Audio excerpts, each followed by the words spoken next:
ছেলে খারাপ হয়েছে এর জন্য গ্রামবাসী দায়ী নয়, ছেলে খারাপ হয়েছে এর জন্য বাপ মা দায়ী। মেয়ে খারাপ হয়েছে এর জন্য গ্রামবাসী দায়ী নয়, মেয়ে খারাপ হয়েছে এর জন্য মা দায়ী। রাসূল সাল্লাল্লাহু আলাইহি সাল্লাম বলছেন, কুল্লু মাউলুদিন ইউলাদু আলাল ফিতরা ফাবুহু ইউহাব্বিদানা হিমানাজ্জিসানি ওয়া ইউনাসরানিহি।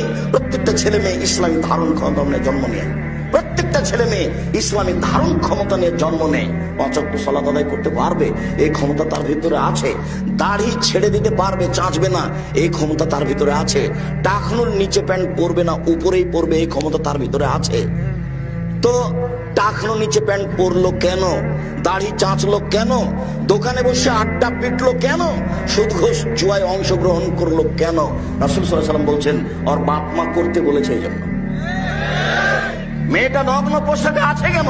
এখন ক্লাস 10-এ পড়ে, ওর বাপ তাহাজ্জুদ পড়ে, এখন বসে আছে মাথায় কাপড় নেই। এর জন্য জবাব আমি দিব, ওই কাপুরুষ বাপে দিবে। আমি দিব কেন?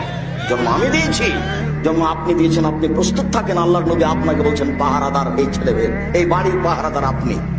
জবাব আপনাকে দিতে হবে। এই বাড়ির পাহারাদার আপনার স্ত্রী, আপনার মেয়ের প্রত্যেকটা অন্যায়ের জবাব আপনার স্ত্রীকে দিতে হবে, আপনাকে দিতে হবে।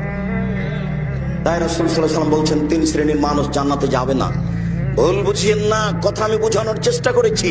প্রত্যেক দিন আপনার মেয়ে স্কুল থেকে আসে বিকাল 2টার সময়, আজকে এসেছে 2:30টার সময়। ওই সময়ে আপনার স্ত্রী সালাত আরম্ভ করতে যাচ্ছিল, সালাত নামাজ পড়বে, এই সময়তে মেয়ে বাড়িতে ঢুকেছে। দায়িত্ব আগে মেয়েকে আগে জিজ্ঞাসা করতে হবে, আম্মু প্রতিদিন 2টায় আসো, আজকে 2:30টায় আসলে 1 ঘন্টা লেট করলে কেন?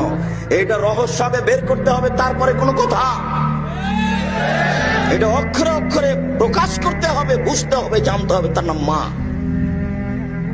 মায়ের কারণে এই সংসার, এই পরিবার ভুল পথে গেছে, বাপের কারণে এই সংসার, এই পরিবার ভুল পথে গেছে। বলছিলাম